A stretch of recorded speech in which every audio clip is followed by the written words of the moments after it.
Hey, and welcome to the webinar today, the Bizink client update for March 2022. We're going to keep this a nice kind of fast-paced session. I've got with me here Bruce Coombs, who's the CEO of QuickFee. Hey, Bruce, how you going? Hey, really well, Matt. Good to be here. Thanks.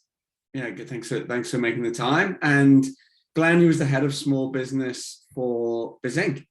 How you doing, Glenn? Hi, Matt. Cool. All right. Well, what the agenda for today is going to be, we're going to get a partner showcase of QuickFee. So Bruce is going to tell you a little bit about QuickFee, and we're going to chat about, I guess, some of like the things in the financial environment at the moment that are affecting all businesses, but especially accounting firms. You know, everyone's talking about inflation, so we'll have a bit of a chat about that and how getting paid can help with those kind of pressures.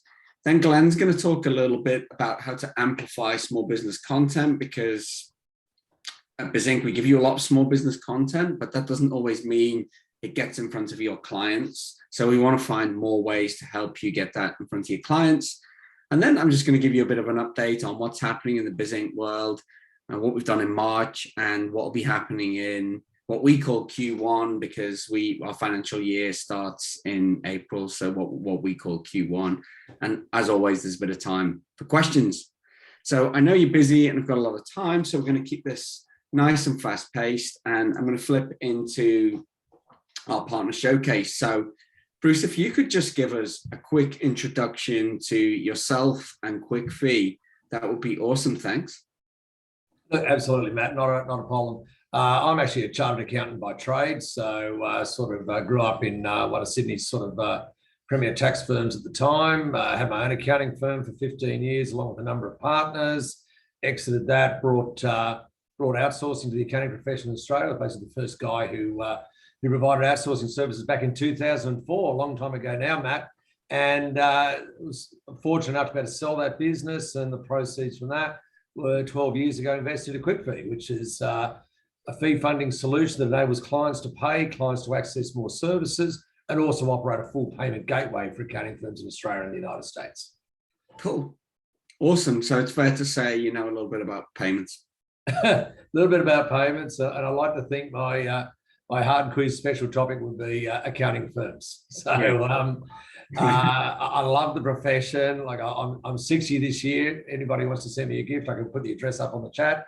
But I'm 60 this year, which means I've clicked over 40 years serving the profession, and I wouldn't have changed it. It's been absolutely great. I love the accounting profession. Nice, very good. Well, I like to talk about payments as well, because my first business, which was started in 2000, so a long time ago now. Was e-commerce, right? And I used to love coming in the morning and money's in my bank. I don't know who's bought off me. That's kind of still magic to me, you know, and that sort of happens with Bizink, but we know our clients more. So I love talking about payments, and I think what's on everyone's mind at the moment, well, certainly a lot of people I talk to, is inflation. You know, it's at the petrol pump.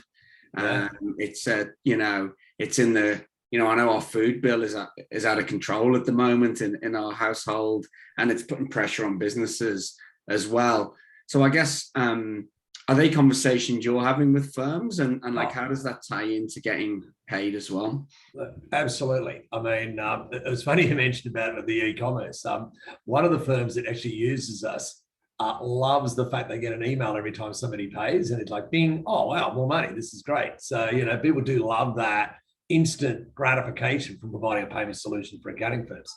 Around inflation, right, it's a very interesting topic, because to some extent the sheer level of government spending in, whether it's New Zealand, Australia, the United States, the UK, the sheer level of government spending during the pandemic has poured an enormous amount of debt onto the balance sheets of each country. If there is significant inflation, the actual value of that debt declines in real terms. So there's a little bit of a government well, maybe inflation might be so bad, because government revenues will increase, like things like your GST in Australia and New Zealand, or your sales taxes, United States, etc. Those revenues are going to increase if prices go up, which actually makes it easier for government to then repay debt. So I'm not sure the government's that keen on necessarily seeing a reduction in inflation. Of course, back at the coalface, where you are running an accounting firm, the price of labour is clearly going up. We all know there's a skill shortage in these markets, in professions generally. We also know that clients can be suffering and feeling some pain around their ability to pay their accountant or whatever, because, like I say, the fuel bill's just gone up, right? If you're in a trucking business on fixed price contracts, you're probably losing money right now. You know, paying your accountant and getting advice actually is getting harder. So absolutely, this inflation is a real issue. I think for firms, the question has to become, do you put your prices up? And the answer has to be yes. The answer is yes. They're not a client unless they pay. Okay. If they're struggling, you're not Lifeline. You're not St. Vincent de Paul. You're not the Salvation Army there to help businesses. You are there to help those that can pay. And supply and demand, put the price up, it'll help with the demand side. So I think firms should be putting their prices up. Absolutely, Matt. Yeah, I agree. I mean, Glenn, you work with a lot of banks, and so you're getting kind of big data coming from that. Is there anything you'd add on these kind of topics?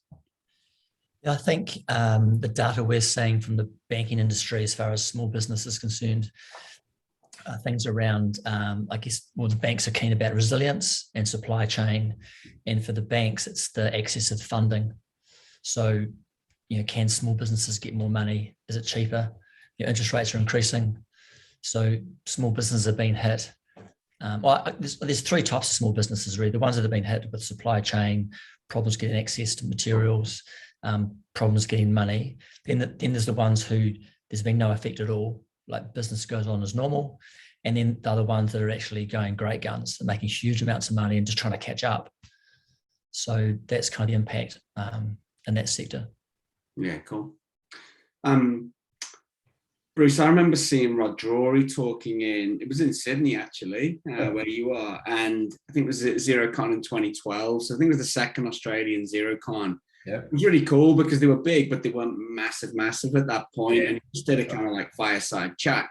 And it's, wasn't that guarded. It wasn't a keynote. So, you're getting the real thing.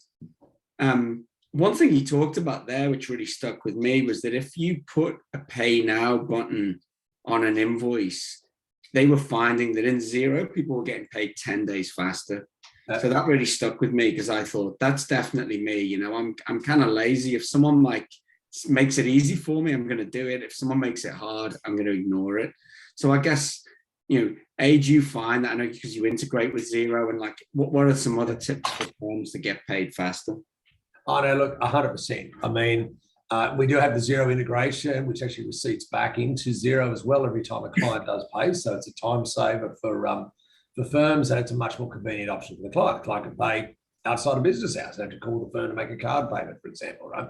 So that absolutely works. We know when firms put a link to enable electronic payment using our QuickFee payment gateway, they are absolutely categorically paid faster. And when they offer payment plans, so our product allows not just EFT, it also allows credit card, and finally it allows pay by the month, where we pay the firm in full and the client pays us back over time with a little bit of interest on top. When they do that, their receivables can go down by as much as 32%. So now you're talking about being paid faster, you're being paid on time by clients that otherwise would have delayed payment. So by offering electronic payments, you're definitely going to be far better off in your accounting firm in terms of cash flow. Yeah, totally. And do you find still firms are not great at collecting that accounts receivable?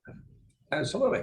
I mean, I think we all know that the accounting profession, for a number of reasons, has very close relationships with its clients, partly because it's the only profession where you almost always will be interacting with your client frequently. Right? In law, architecture, engineering, it'll be a once in a lifetime interaction. With an accounting firm, it's going to be a minimum annual interaction around taxes or audits or whatever. So accountants have much better relationships with their clients. They don't want to damage that relationship by pushing too hard for payment. And that's why offering, for example, a payment plan funded by QuickFee makes it so much easier to not have a difficult collections conversation. In fact, you're turning a collections call into a positive conversation by extending the client additional terms with our money. So Nobody really likes confrontation. The vast majority of people, don't walk around the planet looking for confrontation. And accountants, they want to keep the relationship. So absolutely. Yeah, cool. Yeah, I guess if you've got a lawyer on retainer, like something's gone madly wrong, or you're doing something pretty dodgy, right? It could be you could be on the buy side of buying out your largest competitor. It could be a very exciting transaction, but you still need funding. Yeah. You write out a big check to buy it, right? Yeah. But absolutely. It's cool. Yeah. Well, we obviously do websites, and a question that I've been asked a lot, and I think Xero kind of created this was particularly one firm, Interactive Accounting, which was Guy Pearson, who founded Ignition, which is now called Ignition, and they did the packages on their website. And I think that's probably the most influential thing that's ever happened in accounting websites, which maybe isn't the biggest claim to fame. And since then we've been asked constantly, should we do that? What should we put in our packages? I've got an opinion on that, but what do you think about putting pricing on an accounting firm website? It's a great question, and it's not the first time I've been asked this as well. The price should not be discussed until value has been established. Okay, so hey, Matt, you want to build a new house? How much is a new house? Well, there isn't an answer to that question. There is no answer. Do you want 4 bedrooms? Do you want 2 bathrooms? Is it upstairs, downstairs? Is it a sloping block? Is it near the sea? Does it need this? What's the local council rules? Whatever, right? So you can't answer the question. You can't answer the question, how much is a tax return either? You can't answer that question, okay? So what Guy did and what a number of firms done, of course, is they've said, well, let's package these things. And they establish value by saying, these are all the things that are in bronze. These are all the additional things that are in silver. There's even more that's in gold, okay? By establishing value, you can then safely put price.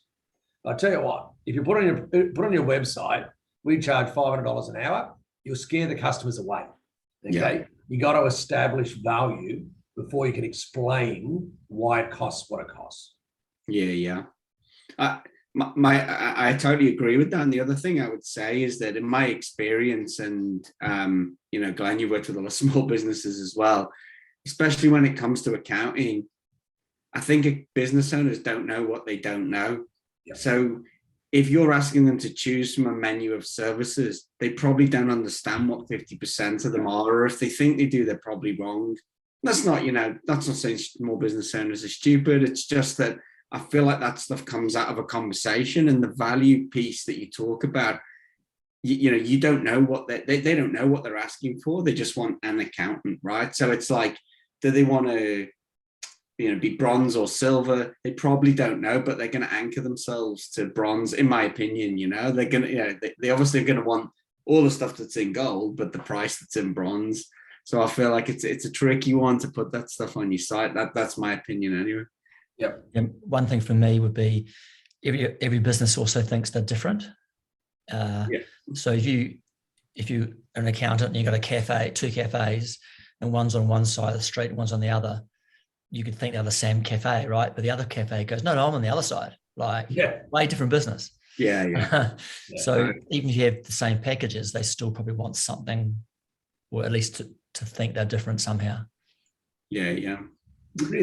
I think you're absolutely right, but I think you risk devaluing your own services and your brand by pretending that everybody fits into one of 3 boxes, right? I mean, if you think about how does consultative selling work, which is what an accountant does when a new client presents. It's all about good discovery. Ask good, open questions. Get the client to tell you what they really aspire to, which is not having a tax return done. I tell you now, nobody has ever gone to an accountant, had a tax return done, and the client said, that was so good, can I have another one? Okay. It doesn't work like that, right? The client has an aspiration beyond doing tax returns, and that is, I want to open another cafe 2 kilometers down the road. Now, that's not in a package. That's not in gold, silver, or bronze. That's a proper consultative experience for the client and the accountant. Yeah, sure. Yeah, it's funny. Actually, I remember talking to a not very successful accountant, and he was talking about a very successful accountant based in Christchurch, actually, Glenn. He's saying that the financial statements they do, the accounts they do, they're rubbish. And I'm like, well, the clients obviously don't think so, right? So, my accounts are way better. I'm like, well, you know, the market's deciding there, and it's, yeah. So I think clients don't know how to assess that stuff, like you say, with a tax return. You got to sell something else. Okay, cool. Well, hey, I feel like we could keep talking about this for a long time, but I'm keen to keep this a short webinar. So you've told us a little bit about QuickFee, Bruce, and what we're going to do is launch a quick poll now, and so that if everyone listening wants to find out a little more, you can just tick yes or no. I'm also going to put the websites in the chat, the US and Australian websites. I'm just going to put those in quickly now. And what's the best way side of that for people to find out more or get in touch, Bruce? You can email myself if you wanted, bruce@quickfee.com. So bruce@quickfee.com. You've got the website down there, quickfee.com.au. Just go to the site, it'll tell you all about it, and we'd love to help you. I think, Matt, more than happy to run a little bit of an offer or whatever to help people join up. We're happy to halve the joining fee. How about that, Matt? Just do that for those that are interested, and we'd love to welcome people on board. That's awesome. And we for anyone who's an existing client or of Bizink, we've got a QuickFee payment page, so we can help out with that. So what we'll do anyway, we follow up this webinar with an email. So we'll put the offer in that and the details, and we'll go from there. And then we'll let you know, Bruce, who comes through the survey. Just you're too quick. I was going to ask the question, but you're in there. And so has anyone got any questions for both Bruce before he leaves, both about what he talked about or QuickFee? So Alison asked, who pays the fees, the client or the practice? It's the client. Client. It's essentially a free service for the firm. All right, thanks, Matt. I'll let you move forward with the other topics. Thank you so much. Yeah. Thanks heaps for coming along, and we'll follow up with that email, and we'll let you know who comes through that. Thanks very much. Thanks, Bruce. Have a good one. Cool. All right. So moving on to the next section, Glenn is our head of small business, and I thought, Glenn, if you could just quickly give an introduction to yourself and your work with the small business company and also with Bizink, that would be great. Sure. So. As Matt outlined, I'm pretty much firmly entrenched in that whole small business content education area. Been doing it for probably too long, from 20 mumble years of running workshops and writing books, running online games, to creating content now that I guess that small businesses consume. So we don't consult direct to small business. Everybody that we work with works with small businesses. So accountants, for example, they're the ones that have direct contact with the business, and the other industry sector I'm involved in is banking. So we create most of the content for Australian and New Zealand banks and quite a few of the North American banks. So if you go to a bank and a resource center, there'll be guides, checklists, templates, calculators, videos that their business customers will use. And you lucky people at Bizink get those as well, probably from a lot cheaper than a bank, hey? a lot cheaper, if I'm being totally honest. Don't tell the banks. So all of our content really, I guess, has been, it's proven. This is the Bizink content, right? It's proven practical. We know from our data points, not only across the accounting sector, through the Bizink clients, but also through the banking clients. We aggregate their data. So we know, for example, business planning and cash flow and all those, they may be obvious topics, but they're still really popular. And then we also pick up a few trends. I know it might be obvious, but resilience, mental health, cybercrime, supply chain, as I mentioned before, we're seeing those coming through. And the other thing that we do to support the banks in particular is helping the bankers. And that's where I see the parallel between bankers and accountants, because they're both kind of an advisory role on selling services, having to be more I guess, business experts rather than order takers, especially in the banks. So bankers have gone, do you want a loan, do you want a loan, do you want a loan? And now it's, do you want help growing your business, or do you want help starting up? And the products are a byproduct of that need. Yeah, cool. That makes sense. Yeah. I won't tell you about my bank manager in the UK. I've never seen a balance sheet before, but that's another story. So, and I think one of the things that, like, I'm really excited to be working with Glenn on over the next quarter and beyond is that, what we've realized is that we're reaching millions of business owners through the kind of, through the network of clients that Bizink has, you guys who are listening, Glenn with banks even more so, and how do we start to get more insights from those business owners, which we can then bring back into content, and then we can improve that for you guys. So what we thought we'd talk about today was just what we call amplifying content, and what we mean by this is, you've got a whole bunch of resources on your website. I'm going to guess you don't know about all of them. You probably don't use all of them, and we want to make sure that you're getting the most out of those. And so one of the things that we do know is, just putting something on a website, people aren't probably just going to find that. You've got to get them, you've got to get people to go there. You've got to give them a reason to go. And so whether that's clients, sending them a newsletter or something like that, posting out to your social media, that's what we mean by amplifying small business content. So Glenn, you've put up some things here, and do you want to just talk through what some of this stuff means? Yeah, and just on that point, Matt, the problem is that content tends to be put on websites when you're redoing a website or getting a new one, because it's a trigger. Oh gosh, we'll update our website. What else do we need? Let's get some content. So it becomes part of a website refresh program. Or somebody has found out there's a need, or something internally where either clients want more content, or you run an event. Oh gosh, we better have some content. And so it gets put up, and then there must be a checklist somewhere, and there's like a big box with content on website, tick. And years can go past where that's not the end of it, right? The easy part is putting the content online. And just using that bank analogy, we've seen some content that's been on a bank website, not ours, luckily, for like 10 plus years. Old reference, old links. And so I personally think it's criminal being head of content, but content needs to be loved and managed and looked after and given and as you said, amplified. And so I just pick up a couple of things here I want to talk about. So on the left-hand side are things you can do kind of internally. So you could actually send people a business plan template or a cash flow if they want to be a client. Hey, can you just tell us a bit about your business? Fill out this one-page lean business plan template. Or hey, we've got this one pager on our website. Do you want to download it? Here it is. Click. Send it to us. I mean, social media is pretty obvious, I think, but just anything you can do internally to make sure that it's being used or developed once, used many times.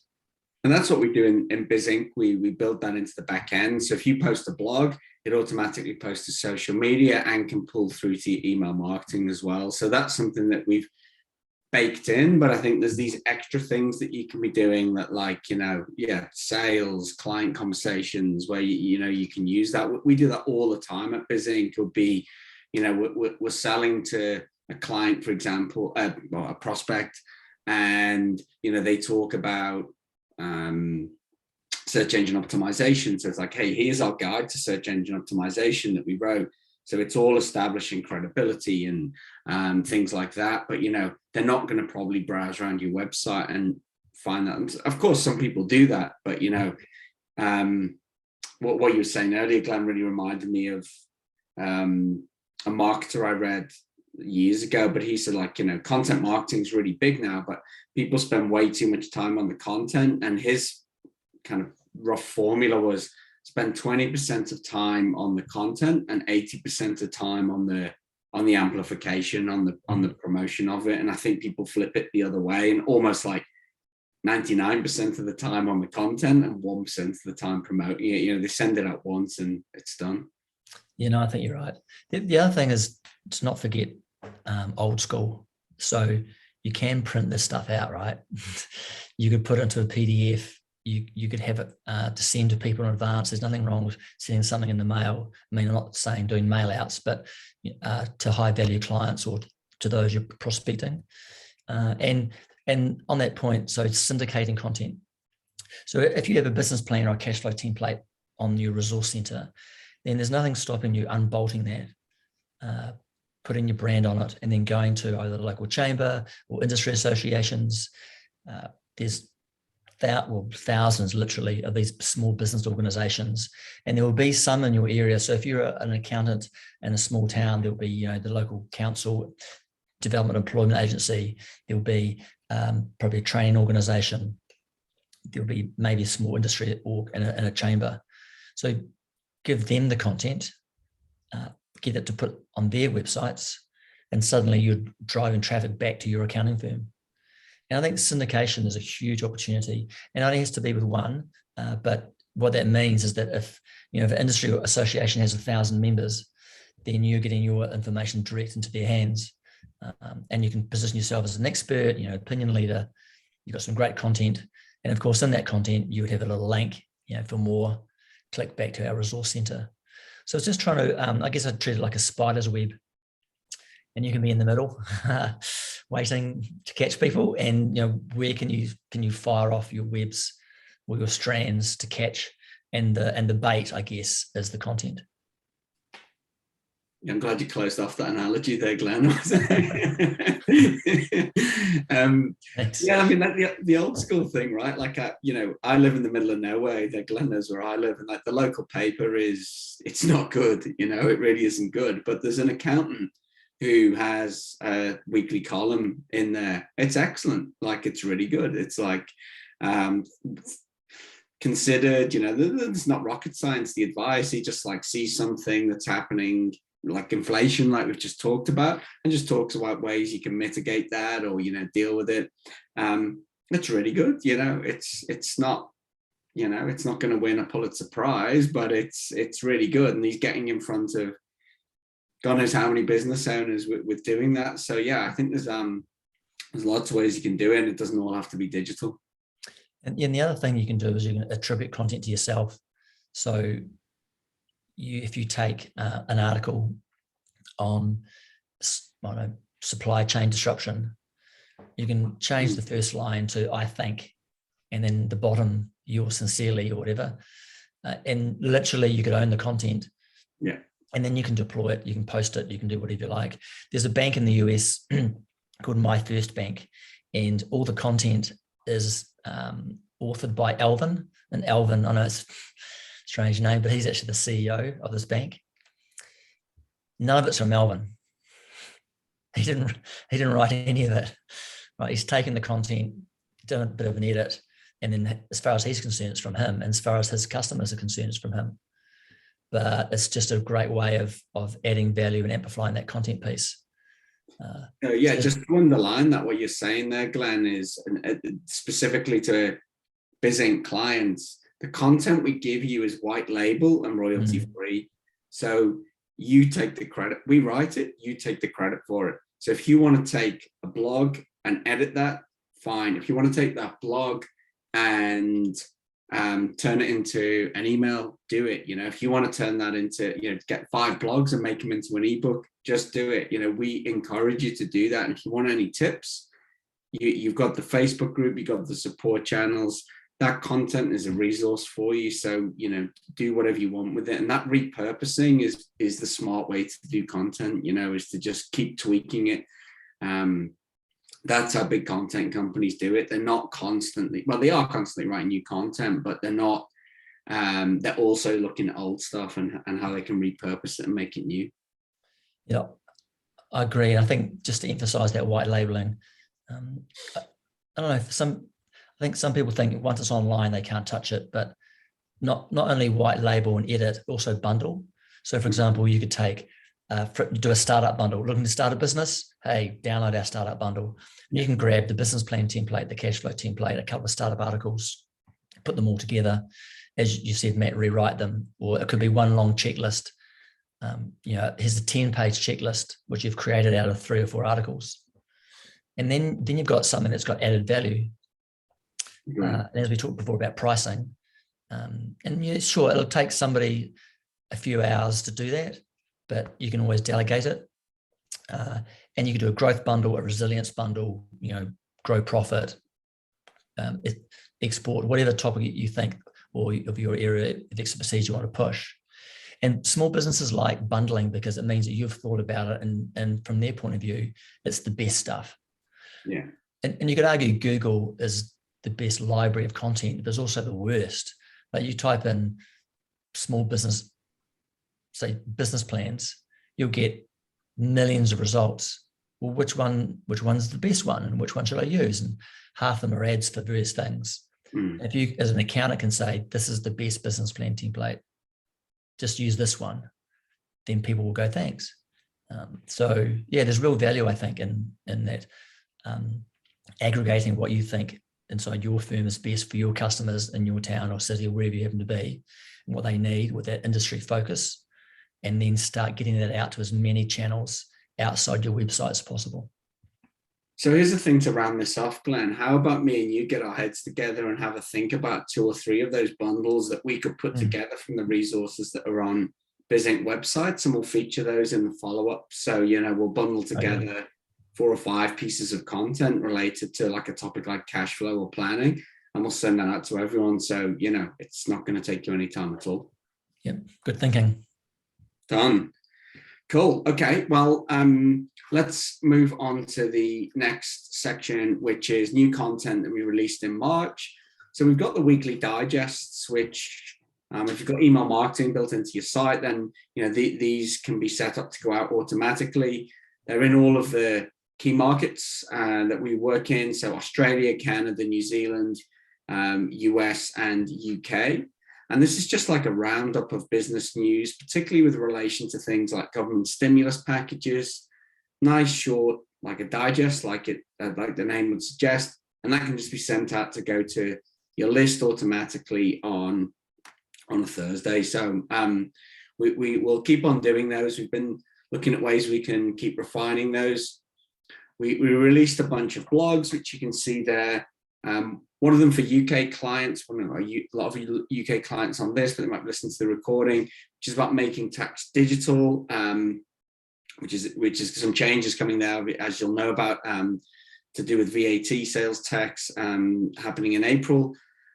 So that's quite a useful post there, because that's going to affect some of your smaller clients in terms of coming under the threshold for that. We also released some branded ebooks. So ebooks are a really good example of a piece of content which is high value, and then you can amplify, like we've just been talking about with Glenn. So we've got these 3 ebooks that you can have, and they come with a marketing kit, which is basically that amplification piece done for you. So you get a guide on how to amplify them. You get social media posts, you get email templates, drip marketing, and even a blog post for each one of them. And if you're a Bizink client, which you obviously are because you're listening to this, we'll get this set up for you on your website or your client hub. Even better, they're 50% off for existing clients. And if you're interested in that, I'm going to paste the link in here. I'm going to paste a coupon so that you can get that 50% off. So basically you can just sign up, get it, and then the production team will do the rest. And it's branded with your logo and obviously has your company name on there. So a really cool high value piece of content. And what you basically, the main way I would see you using those is what we would call a lead magnet. So something on your website where you're giving away the content to grab people's details so you can keep talking to them. So that's something else that we released in March.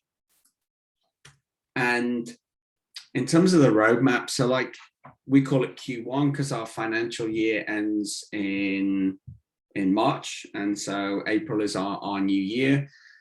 So what we've got happening, just general company news. We've got a couple of new hires, Dave, who's come into our development team, and Christina, who's going to join our customer success team, which is awesome. So, you might see their faces around, particularly Christina, you'll be seeing her in terms of getting support.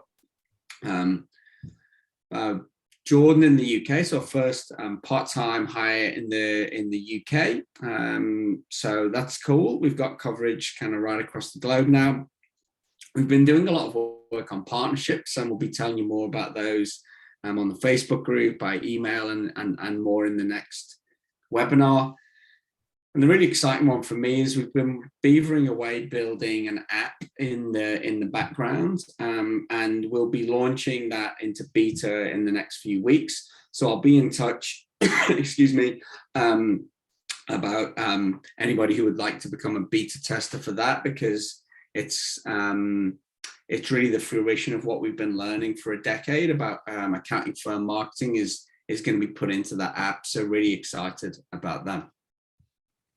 In terms of features we'll be releasing, we're actually going to kind of really focus on some, I guess, like back-end stuff is going to be the most important thing for us in the next quarter. So the big one is moving to a new server setup within Amazon Web Services.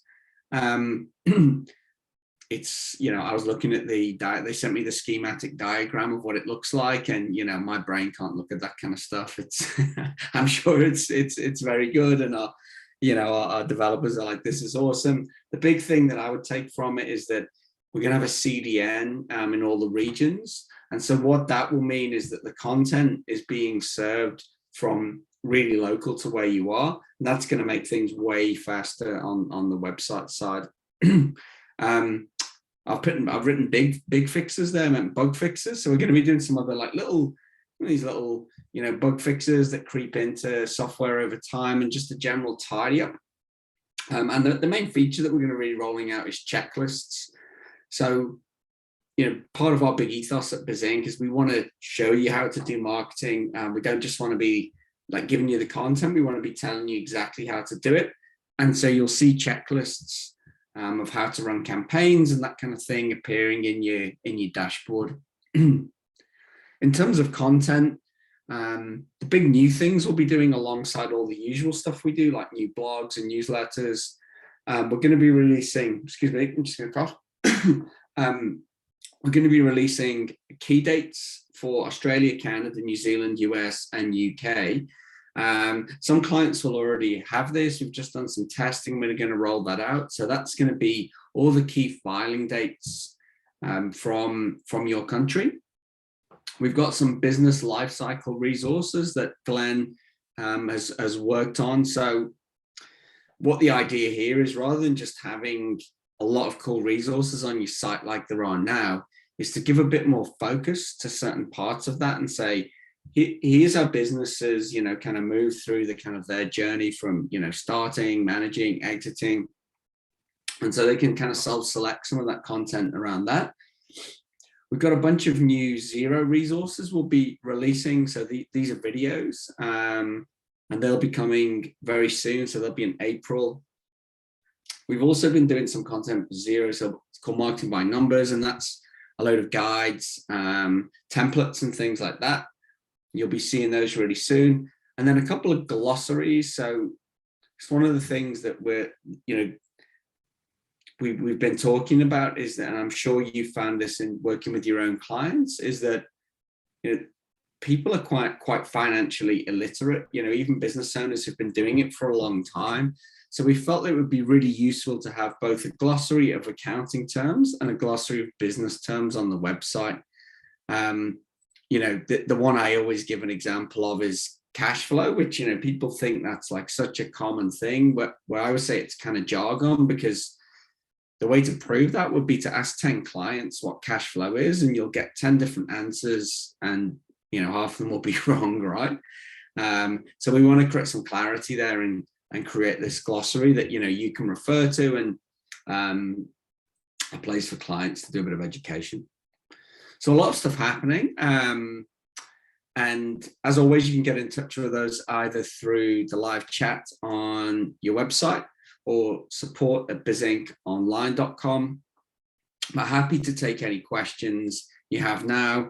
Don't stick around. So anything to do with, you know, stuff that's coming out, or anything we've talked about today. So please use the chat window to do that.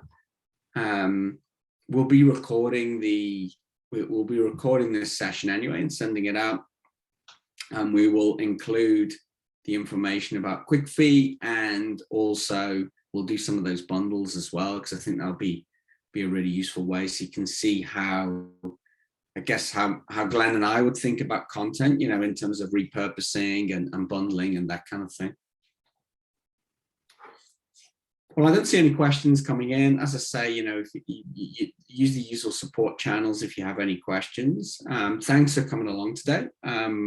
And I hope you have a great rest of March. And thanks, Glenn, for sharing that stuff about amplifying the content. Yep, no problem. Thanks for the invite. Very good. Okay, well, I'll wrap things up there. Have a great day, everyone.